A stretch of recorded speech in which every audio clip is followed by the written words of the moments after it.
আরবিতে এটাকে বলে হিকমত। কি বলে? হিকমত দুই রকমের। এক হিকমত হলো বাংলা হিকমত, আরেক হিকমত হলো আরবি হিকমত। বাংলা হিকমত হলো পিঠ বাঁচানোর জন্য সত্যরে গোপন করে কথা কওয়া, এটার নাম হলো বাংলা হিকমত।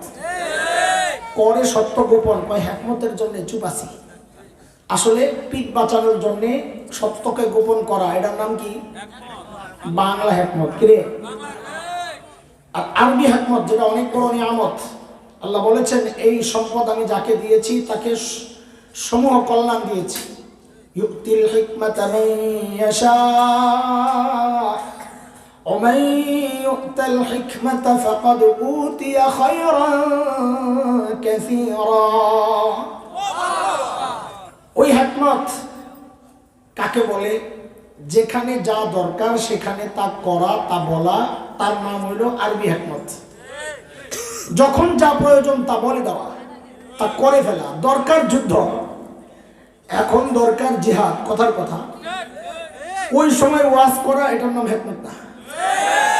জিহাদ লাগিয়ে গেছে, তখন জিহাদ করাই ফরজ। এখন আপনি যদি দলিল দেন যে না ওয়াজের হাদিস তো কোরআনে আছে, তাবলীগের হাদিস তো কোরআনে আছে, তা আমরা এটা বুঝাই কেমনে জানেন? যে ভাই আসরের ওয়াক্তে কোন নামাজ পড়া ফরজ? জোহরের নামাজের কথা কি হাদিসে নাই? তা আপনি বলবেন কেন আমি জোহর পড়বো? বলে কি জন্য করে? হাদিসে আছে। আরে ভাই হাদিসে তো আছে, কিন্তু যখন যেটা দরকার তখন ওইটা পড়া, ওইটা পড়াই হলো ফরজ। সময় হইলো জিহাদের, আপনি করবেন দাওয়াত দেওয়া, এটার নাম হিকমত না। সময় হইলো দাওয়াত দেওয়ার, আপনি করবেন জিহাদ করা, এটার নাম হিকমত না। যখন যা দরকার তা করার নাম কি? যখন যা বলার দরকার তা বলার নাম কি? হিকমত। আরবি হিকমত। সাবাস, আমার ভুল শুধরাইয়া দিছে, আরবি হিকমত। তো আমি যে আয়াত কারিমা তিলাওয়াত করেছি, এই আয়াতের ব্যাখ্যা দিলে অনেকের ভাল লাগবে না, অনেক যুবক বিশেষ করে কষ্ট পাবে। ও ভাই বিশ্বাস রাখো, তোমাদেরকে কষ্ট দেওয়ার জন্য এই কথাগুলো বলা না। আমরা তো তোমাদের জন্য কাঁদি আল্লাহর কাছে, চোখের পানি ফেলি। খাস কোনো মুহূর্ত আসলে আল্লাহর কাছে বলি, আল্লাহ এই যুবকগুলোর হেদায়েত দিয়ে দাও। তোমাকে খোঁচানো, কষ্ট দেওয়া, এগুলো আমাদের মাকসাদ না। মাকসাদ হচ্ছে তোমার চোখ খুলে দেওয়া। রোগী এখন তোমাকে অপারেশন করা লাগবে, ডাক্তার যদি কাটাছেঁড়া করে, বুঝতে হবে ওই ডাক্তার তোমার উপর দয়া করতেছেন। তুমি যদি ডাক্তারের মাইট দাও যে আমার কাটলি কেন, তো তুমি বোকা। অপারেশনের দরকার হলে ডাক্তার কি করবে? কাটবেই। তখন আর মলম লাগাইলে কাজ হবে না, প্যারাসিটামলে। দোস্ত আমি যে আয়াতে কারিমা তিলাওয়াত করেছি, এই আয়াতে পুরো আয়াতের তরজমা আমি করছি না, আমার শুরুটা একটু দরকার। আল্লাহ তাআলা বলেন ওয়াকাইয়াবনা লাহুম কুরানা, আমি তাদের উপর শয়তানকে সঙ্গী বানায়া চাপায়া দিছি।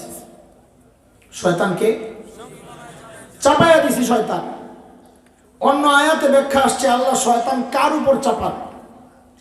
তো আল্লাহ বলেন ওয়ামান ইয়াশু আন যিকরির রহমানি নুকাইয়িদ লাহু শাইতানা ফাহুয়া লাহু কারীন।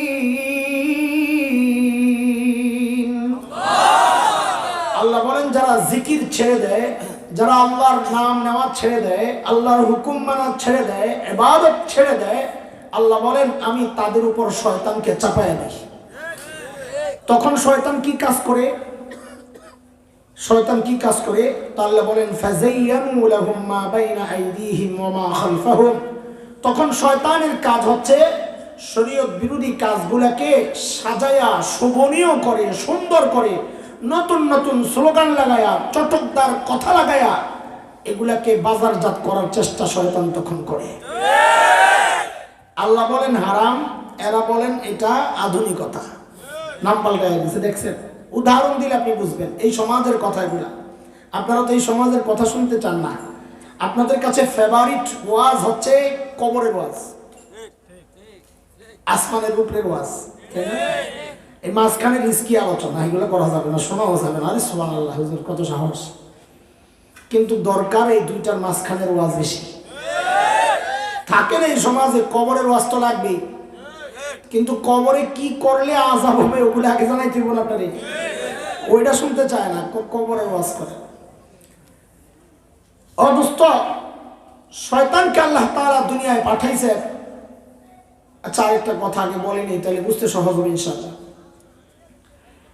এখানে এমন কোন বাবা আছে যে বাবা তার সন্তানকে একটা বন্ধ ঘরের মধ্যে আটকাইয়া দরজা জানলা সব লাগাইয়া দিয়া ভিতরে বিষাক্ত সাপ ছেড়ে দিবে?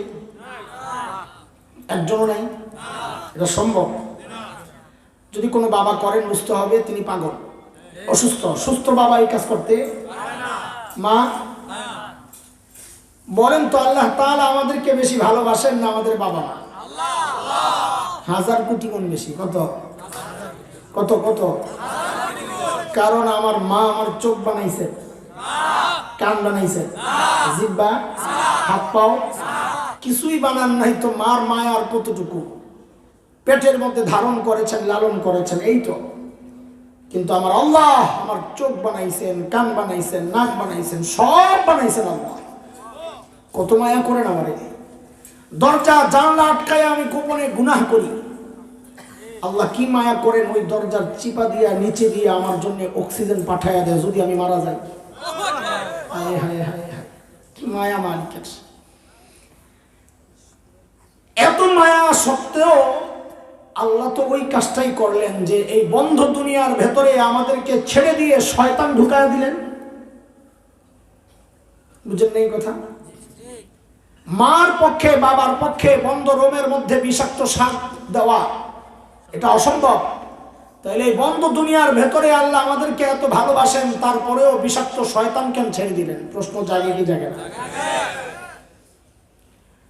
তো বলে আল্লাহ শয়তান ছাড়ছেন ঠিক, কিন্তু শয়তানের সব গোমর আমারে জানাইয়া দিয়েছেন। শত্রুর গোমর যদি জানা থাকে ওই শত্রুকে পরাজিত করা কঠিন না সহজ? সব গোমর জানাইয়া অস্ত্র দিয়েছেন, ভয়ঙ্কর শক্তিশালী অস্ত্র। শয়তানের সব চক্রান্ত নস্যাৎ করার জন্য ওই অস্ত্র যথেষ্ট। তাইলে এক নম্বর কাজ আল্লাহ করছেন, আল্লাহ সব গোমর জানাইয়া দিয়েছেন শয়তানের। দুই নম্বর কাজ হইল শয়তানের চক্রান্ত মোকাবেলা করার জন্য আল্লাহ কি দিছেন? অস্ত্র দিছেন। কয় জিনিস গেল? তিন নম্বর হচ্ছে অস্ত্র ব্যবহার করতে পারি নাই, যদি শয়তান আমাকে হামলা করে তো আল্লাহ বলেন তাও তুই ভয় পাইস না বান্দা, নিরাশ হইস না, আমি তোকে একটা ওষুধ দিয়ে দেই, তুই ওষুধটা লাগাইয়া দিস, সাথে সাথে শয়তানের ওই বিষাক্ত বিষ সাথে সাথে তোর শরীর থেকে বের হয়ে যাবে। কয় কাজ? শয়তানের সাথে সংশ্লিষ্ট কয় বিষয় বললাম খেয়াল করেন, এটাই বয়া, এটাই বয়া। এক নম্বর হচ্ছে শয়তানের চক্রান্তের যে লাইন, তার যে অপকৌশল, তার যে ষড়যন্ত্রের যে রাস্তা, এগুলো সব আল্লাহ আমার আপনার সামনে পরিষ্কার করে দেখায়া দিয়েছেন। যাই শয়তান কিন্তু এই এই পদ্ধতিতে তোরে ধোঁকা দিবে।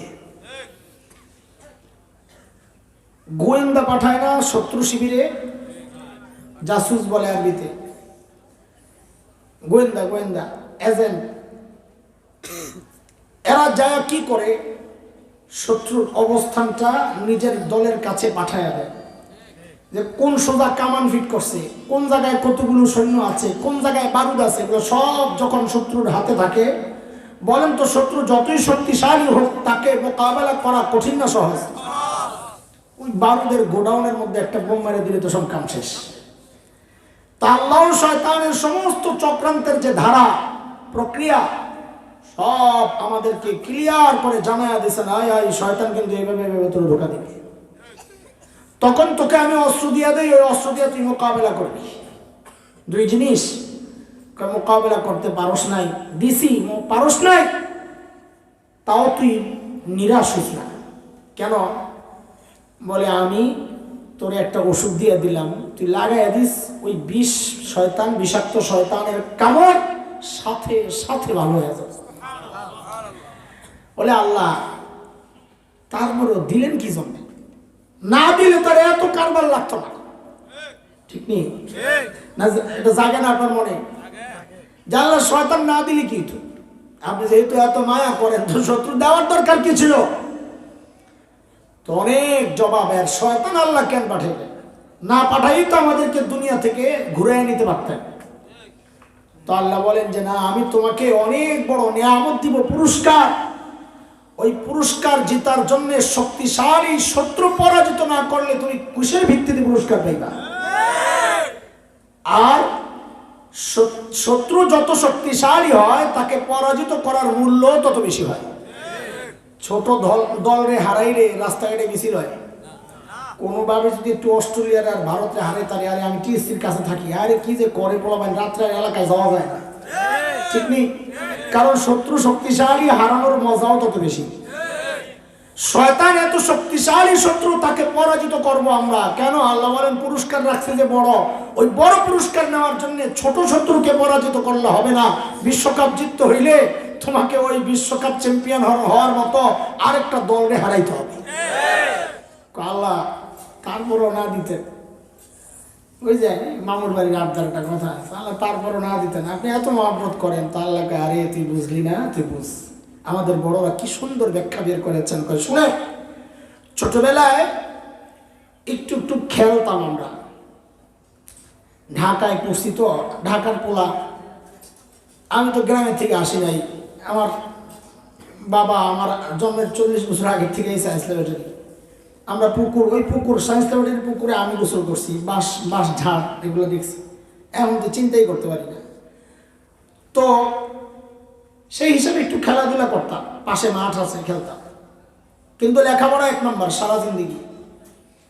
তো মাঝে মধ্যে ওই যে আমাদের ফরিদাবাদ মাদ্রাসার পাশে একটা মাঠ আছে, ধূপখোলা মাঠ, শুক্রবার সকালে মাঝে মধ্যে দল বাইন্দা যাইতাম। তো মাঝে মধ্যে অফিসে বিচার আসতো যে খেলার আসামি ধরা পড়ছে। কঠোর নিষেধ ছিল না, অনুৎসাহিত করা হতো, যাইবে না। তো মাঝে মধ্যে বিচারে ডাকতো অফিসে, যখন দেখতো আসামিগুলা হাসান জামিল এটা ওস্তাদ যারা, তারা বুঝবেন, যারা ভালো ছাত্র, এরা কোনো অপরাধ করলে ওস্তাদরা চায় একটা উসিলা টুসিলা দিয়ে এরা বের করা যায় কিনা। ওইটা আমরাও বুঝতাম যে আমার প্রতি একটা দুর্বলতা আছে, তা আমিও সুযোগ খুঁজতাম। তো যেই জিজ্ঞেস করতে হয় কি কান দেশ, তো আস্তে করে ওই যে ক্লাসের সবচেয়ে দুষ্ট যেটা, ওটার উপরে চাপাই হয়ে গেছে। হুজুর তো চাইতেনি এমন একটা কিছু যে আমি কোন রকম আরেকজনকে দিয়ে আমি সাইড হই, হ্যাঁ তারপরে কেন গেলি যা, এরপরে ওরে ধরতো, তুই নিজে খারাপ, ভালোগুলো খারাপ করস, কিরে তুই না। ও দোস্ত, হাসরের মাঠে আল্লাহ শয়তান কেন বানাইছেন দেখে। হাসরের মাঠে আল্লাহ যখন জিজ্ঞেস করবেন, এরে হাসান জামিল তুই কাজটা কেন করলি, তখন একটা সুযোগ আল্লাহ রাখলেন যে দোষটা তুই আস্তে করে শয়তানের কান্দে চাপাইয়া দিবি। আল্লাহ আমি জানি এর কারণে আমি দিচ্ছি। শয়তান যদি না থাকতো সব দোষ নিজের কান্দে পড়তো, কথা ঠিক না? শয়তানের কান্দে দোষ চাপানোর জন্য আল্লাহ একটা রাস্তা বের করে রাখছেন। আখের সব ব্যবহার করতে পারস নাই, তাও আমি শেষ একটা তোর রাস্তা বের করে দিলাম, যা তুই হাসরের মাঠে শয়তানের কান্দে চাপাইয়া দিস, আমি তোর মাফ করে। আচ্ছা, হাসরের মাঠের হিসাব তো পরে, আগে দুনিয়ায় মোকাবেলা করার জন্য আমাদের কয় জিনিস বুঝতে হবে? বলে 3 জিনিস। বলে নাম্বার 1, শয়তানের চক্রান্তের যে ধরনগুলো, এগুলো একটু বুঝি। তো শয়তানের চক্রান্তের অনেক ধরন আছে। আমি যে আয়াত পড়েছি, এই আয়াতে একটা ধরন, যে শয়তান গুনার কাজকে এমন এক চটকদার স্লোগান লাগাইয়া দিবে, শোভনীয় করে দেখাবে, মানুষ ওই গুনাটারে গুনাহ মনে করে না, খুব হালকাভাবে করে ফেলে। উদাহরণ দিয়ে বুঝবেন। শরীয়তের বিধান হচ্ছে, আল্লাহ বলেন লা তাকতুলু আওলাদাকুম খাশিয়াতা ইমলাক।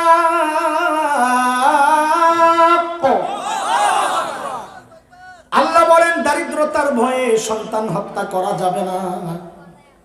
নবী বলেন তাজাওয়াজুল ওয়াদুদাল ওয়ালুদ ফাইন্নী মুকাসিরুন বিকুমুল উমাম।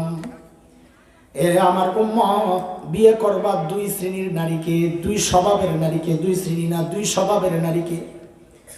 1 নাম্বার যারা স্বামী ভক্ত হয়, স্বামীকে বেশি ভালোবাসে, বলে তাইলে বিয়ার আগে একটু প্রীত করা লাগবে, নাইলে কেমনে বুঝবো? না না না, ওই মেয়ের মায়ের খবর লও, বোনের খবর লও, ফুফুর খবর লও, পরিবারের অন্যান্য মেয়েদের খবর লও, জামাইয়ের লোকের কাজ্জা করে না মিলঝুল আছে। 2 নাম্বার নবী বলেন ওই মেয়েকে বিয়ে করা।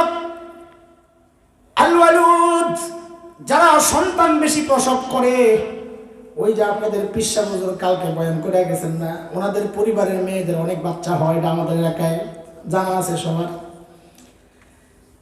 নবী বলেন কেন ওই মেয়েকে কেন বিয়ে করবা যে সন্তান বেশি প্রসব করে? নবী বলেন কারণ আমি হাসরের মাঠে আমার উম্মত বেশি, এটা নিয়ে আমি গর্ব করতে চাই। আর শয়তান কি চক্রান্ত করেছে দেখেন, নবীর ওই গর্বের জায়গাটায় কুঠারাঘাত করেছে শয়তান। আমার আপনার সামনে শরীয়তের এই বিধানকে শয়তান কিভাবে হালকা বানায়া দিছে দেখেন। শরীয়ত বলে জন্ম নিয়ন্ত্রণ হারাম, বলে শরীয়ত বলে জন্ম নিয়ন্ত্রণ। শয়তান এটারে চটকদার একটা স্লোগান বানায়া বাজারজাত করে ফেলছে। বলে কি চটকদার স্লোগান বানাইছে? শয়তান স্লোগান বানাইছে সুখী সংসার। কি নাম দিছে? শরীয়ত কয় হারাম, শয়তান কয় দুটি সন্তানের বেশি নয়, একটি হলে ভালো হয়। বলে বলে খবিসগুলা দেখছেন কি কারবার, শরীয়তের বিরুদ্ধে কি স্লোগান বানাইছে? দুটি সন্তানের বেশি নয়, একটি হলে ভালো হয়। অথচ নবী বলেন বেশি বেশি হলে ভালো হয়, আমি গর্ব করতে চাই। আবার আয়াত দিয়া দলিল দেয়, কোরআন দিয়া দলিল দেয়। আবার বাপ্পা কি দলিল দেয়? কলা তাকতুলু আওলা ইন্নামা আমওয়ালুকুম ওয়া আওলাদুকুম ফিতনাহ। বড় বড় সাইনবোর্ডে জন্ম নিয়ন্ত্রণের সাইনবোর্ডে আমি দেখতাম, এটা আর হাসতাম। ওটার মধ্যে কোরআনের আয়াত লেখা, ইন্নামা আমওয়ালুকুম ওয়া আওলাদুকুম ফিতনাহ, নিশ্চয়ই তোমাদের সন্তান, এক নাম্বার হলো নিশ্চয়ই তোমাদের সম্পদ মাল এবং তোমাদের সন্তান ফিতনা। এটা তো ঠিকঠাক মতোই লেখছে। এরপরে কয় যেহেতু সন্তান ফিতনা, এটারে কমায়ালো। কিন্তু ধোকাটা কি দিছে আপনি খেয়াল করেন নাই? আল্লাহ তো আয়াতে দুই জিনিসের কথা বলেছেন। কয় জিনিস? প্রথম হইল নিশ্চয়ই তোমাদের মাল, নিশ্চয়ই তোমাদের মাল এবং তোমাদের সন্তান ফিতনা। সন্তান ফিতনা হওয়ার কারণে যদি কম লইতে হয়, তাহলে মালেরও তো আল্লাহ ফিতনা বলছেন, এটারও তো কম করার কথা। তোর অ্যাকাউন্ট নাম্বার দিয়ে টাকা দিয়ে আমারে দিয়ে দিই। যারা জন্ম নিয়ন্ত্রণ করবাই আয়াত দিয়া দলিল দিয়া বলবো তোর টাকা সব আমারে দিয়া দে, কারণ টাকাও ফিতনা। টাকা কি বলে দেখছেন কি বাটপার? খালি বাটপার না, ওরে বাটপার। আমি ওর মজা পাই। আরে আমার ভাই হাফিজুর রহমান দামাত বারাকাতুহু বলে কি যে এক কথা বলে দিল, এটা বলতেও মজা লাগে। একটা সেটা শয়তানের ক্ষেত্রে ব্যবহার করলে খুব ভালো হয়। ওরে বাটপার, মানুষকে না। খেয়াল করে খেয়াল করে